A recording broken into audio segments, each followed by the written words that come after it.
três vertentes. A primeira vertente inexorável é que houve um golpe na autoestima do norte-americano. Houve uma humilhação para o norte-americano que nunca, desde 1776, tinha sido atacado no seu território por ninguém.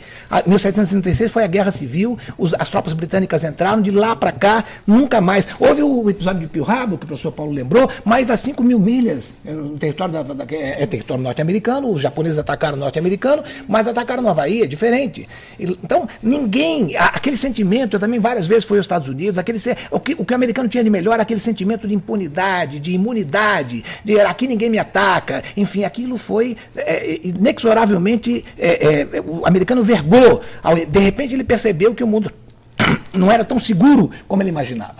A segunda coisa, a questão jurídica que o senhor me propôs, olha, eu contei, eu pesquiso isso, foram 136 atos, leis, eles chamam de acta, né?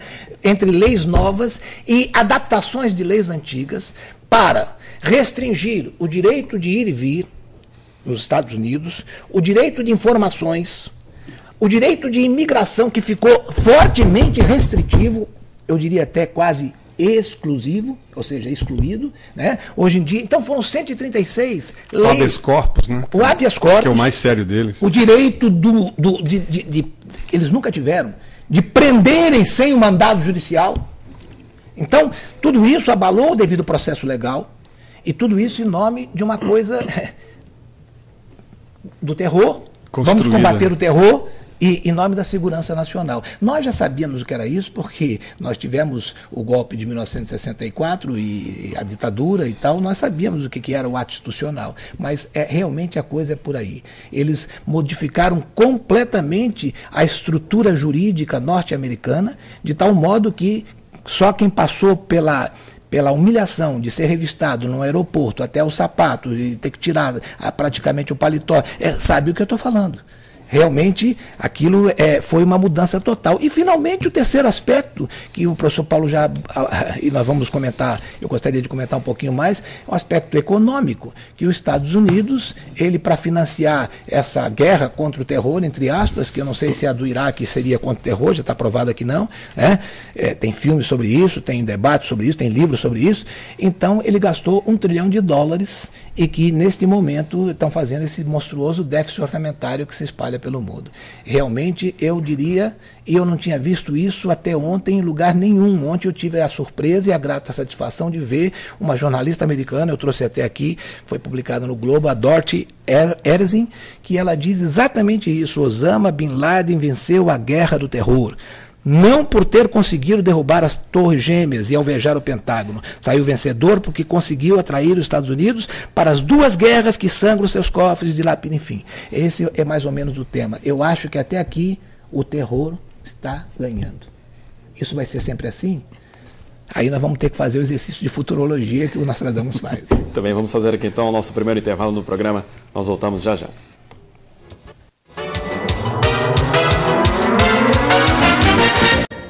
Estamos de volta com a mesa de debates pela TVE Juiz de Fora.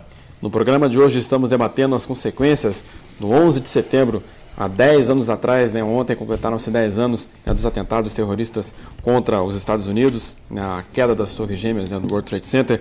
E estamos debatendo esse assunto hoje com o cientista político Paulo Roberto Figueira Leal, com o advogado Francisco de Melo Neto, com Josane Aragão e com Orlando Lira de Carvalho Júnior. Paulo, de certa maneira, a gente teve esses acontecimentos ali nos países árabes, a Primavera Árabe, que estão se chamando, com várias revoltas no país, quedas de ditadores, e agora a Líbia passa ainda por esse processo. Foi consequência, de uma certa maneira, esses atentados terroristas de 2001, essa consequência da Primavera Árabe? Eu acho que essa é uma variável-chave do processo, mas o mais curioso não é o que causa, é que efeitos produzirá. Porque você tem um paradoxo. Muitos dos aliados norte-americanos são os que estão saindo, porque eram ditadores apoiados pelos Estados Unidos. O caso de Mubarak é sintomático. A defesa de um modelo democrático no Egito, tomara que ele de fato se consolide e tomara que de fato você tenha processos de pluralismo emergindo no mundo árabe, podem, curiosamente, levar ao poder adversários norte-americanos. por exemplo, a Irmandade Muçulmana, que talvez seja o grupo mais organizado na oposição ao Mubarak, é uma histórica adversária norte-americana. Em muitos dos documentos do secretariado de Estado norte-americano, a Irmandade Muçulmana aparece como um grupo terrorista ou fomentador do terrorismo. Então é paradoxal, ou seja, impor a democracia, o que será um ganho, óbvio, tomara que mais países abram-se a regimes democráticos, implica que a opinião pública pode pender, por exemplo, para regimes pró-muçulmanos, pró-islâmicos, mais do que eleger pessoas próximas à posição norte-americana média. Então há um efeito colateral não previsto da democratização, que é a emergência de grupos organizados do islamismo político. Mas, professor, me permita agora jogar em sentido contrário, claro. Trazer aqui dados para talvez uma interpretação mais otimista. E o professor Francisco, vamos precisar do Nostradamus para saber qual vai ser o futuro da primavera. É só o Nostradamus mesmo, porque não tem... Porque é um grande ser que ninguém pode garantir de um lado ou de outro. Mas só para fazer um contraponto, eu me utilizo aqui de um outro grande filósofo, dessa vez na França, o Jacques Derrida. Ele me pareceu que fez uma comparação muito interessante. Me parece um pouquinho otimista demais e, sobretudo, investindo demais num futuro azul, vamos dizer assim. Mas ele diz o seguinte: depois do 11 de setembro, o mundo passou por uma fase pós-ocidental, no seguinte sentido, que aqueles valores americanos, democracia, de tolerância, de pluralismo, tudo isso, a grande vítima foi essa dos atentados, ou seja, os Estados Unidos negaram todos os valores que tradicionalmente... A Al-Qaeda ganhou. A Al-Qaeda ganhou. Eles negaram e negaram na prática. A gente vê Abu Ghraib, a gente vê Guantánamo, nem com a vontade do presidente ele consegue fechar, aonde eles se valem de conceitos jurídicos para negar a humanidade do inimigo. Né? E eu soube agora uma coisa ainda pior. Como os prisioneiros estão trazendo muitos problemas, porque eles não sabem o que fazer, tem que levar para Guantánamo, não pode levar para o território, porque aí vai entrar no devido processo legal, eles estão agora utilizando o que se chama esses drone airplanes, que são aviões não tripulados, para simplesmente eliminar. Então não se trata mais de prender, é eliminar e eliminar qualquer suspeito. E isso está gerando protestos do Afeganistão, etc. Mas meu ponto não é esse, meu ponto é o seguinte: depois do 11 de setembro, então o mundo, segundo Derrida, ficou pós-ocidental. Ele está dizendo agora que a partir da Primavera Árabe, o mundo é pós-jihadista, é pós-islâmico. Por quê? Porque se você for ver, vamos dizer, pelo menos face value, quer dizer, na aparência, todos esses movimentos têm uma sede, têm um denominador comum, que é a questão da democratização. Não é? O que é que você acha dessa colocação assim de, tudo bem, se é o regime democrático, você pode eleger democraticamente jihadistas e fundamentalistas, mas também pode haver o contrário. Tendo em consideração o fator da juventude, o fator sociodemográfico, quer dizer, quem está participando nas ruas não são os velhos líderes. Né? Você citou a Irmandade Muçulmana, mas no Egito ela não tem essa vertente fundamentalista que tem em outros países. Você não vê com um pouco mais de bons olhos essa colocação do Derrida? Eu acho que é uma possibilidade, mas que não deve ocultar o que já aconteceu em momentos anteriores. 1992, Argélia, eleição livre, depois de muito tempo. Vitória, Frente Islâmica da Salvação. Os americanos subvencionam um golpe de Estado para impedir que a Frente Islâmica de Salvação assuma o poder. Até hoje, a Argélia não se redemocratizou. Há um risco, que não pode ser negligenciado, de que esses movimentos que nascem de um caldo de cultura da juventude, mas que não têm uma base institucional muito sólida, sejam depois conduzidos por quem tem base institucional muito sólida. Há, portanto, em grande parte do mundo muçulmano, uma forte presença institucional dos partidos ou de grupos pró-islâmicos, que tem a pretensão de elevar o islamismo político a, digamos, a posição de poder efetivo nos Estados. Portanto, eu acho que um modelo democrático não pode, de cara, impedir que esses grupos participem, não pode, de cara, temer que a vitória desses grupos implique o fim da própria democracia. Você tem que criar redes institucionais capazes de garantir que a democracia valha, mesmo que ganhe quem a gente não quer que ganhe, no caso do nós, no sentido, pensando como o jogo norte-americano planeja a inserção no Oriente Médio.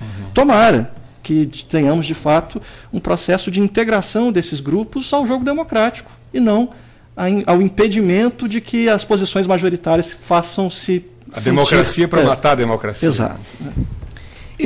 Deixa eu só botar uma palhinha aí o debate está fantástico. Então eu diria o seguinte, tem 4 livros que eu tive a oportunidade de, não li os 4, mas li um da Marjane, fala-se Mariane, mas escreve-se Marjane Satrapi. É uma iraniana que emigrou com a família logo depois da Revolução Islâmica, escreve em francês, e dessa experiência dela saiu um filme de animação chamado Persépolis, que tem em qualquer locadora, ganhou o Festival de Cannes como filme de animação em 2007, se não me falha a memória, e é a coisa mais didática para a gente entender o que aconteceu com a Revolução Iraniana, quando os ayatollahs foram ao poder. E nós percebemos, então, por causa da questão eles começaram pela educação, começaram pelas crianças, a imposição de um ponto de vista oficial, a imposição de determinados valores, agora irmão dedurando irmão, irmão dedurando pai, quer dizer, quem era subversivo fora dos padrões.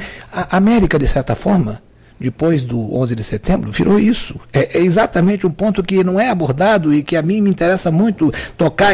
É porque todo mundo vê a estrutura, o arcabouço jurídico, mas esquece de que aquela cultura foi construída por 200 anos, desde 1776, e de repente ela foi destruída a um golpe midiático, porque o grande problema foi exatamente aquilo que no começo nós dissemos, aí vocês disseram, que foi assistido pelo mundo, quantas milhões de pessoas? Acho que muito mais do que uma Olimpíada, muito mais do que uma Copa do Mundo assistiram aquele episódio que começou assim, parecia um acidente, e de repente as redes foram para lá e, bom, incrível, mas a impressão que eu tenho, e agora eu peço licença para ler a tal quadrinha, é que o Nostradamus, em 1550, no sótão do quarto dele, porque ele descreve na Centúria 1 como é que é o método dele adivinhar, enfim, eu acho que ele era um vidente, é um nome para isso, né? Ele é um clarividente. Então, ele tinha esse poder paranormal. Como é que ele descreve esse atentado? Ele descreve da seguinte maneira, olha que coisa interessante, é a Centúria 10, a quadra 72, versículo 72. Ele diz assim, eu fiz a tradução já, porque ele escreve em francês provençal, com uma linguagem hermética, e ele explica na carta ao César, filho dele, por que ele faz isso, etc., inclusive para não ser distorcido, que as autoridades podem, está muito claro a ponto de vista dele. O céu queimará a 45 graus. O fogo se aproxima da nova cidade. Ele chama Nova York de nova cidade, em outras quadras também. Então, os estudiosos dele sabem que ele está se dirigindo a Nova York. Num instante, uma enorme esparramada chama pulará para cima da torre, quando eles quiserem fazer uma prova dos normandos. Os vários estudiosos de Nostradamus, até o 11 de setembro, sabiam que, por causa do paralelo 45, porque Nova York está entre o paralelo 40 e o paralelo 50, e o World Trade Center está exatamente no paralelo 45. Então, sabia que ali era um bombardeio de Nova York, só que todo mundo interpretava isso como um ataque dos russos, um ataque dos chineses, enfim, a Nova York, né, um ataque nuclear, um ataque de bomba. E ficava todo mundo embabascado com a história de quando eles quiserem fazer uma prova dos normandos. Qual era a prova dos normandos? Se a gente vai à história e lembra a cultura normanda, os normandos tomaram a Inglaterra, né, que era dos anglo-saxões, e impuseram a cultura deles. Quando eles tinham uma pendência jurídica, eles resolviam pela ordalha, juridicamente. Então eles iam até a morte no duelo para vencer. Quem dava a vida pela ideia é que tinha razão.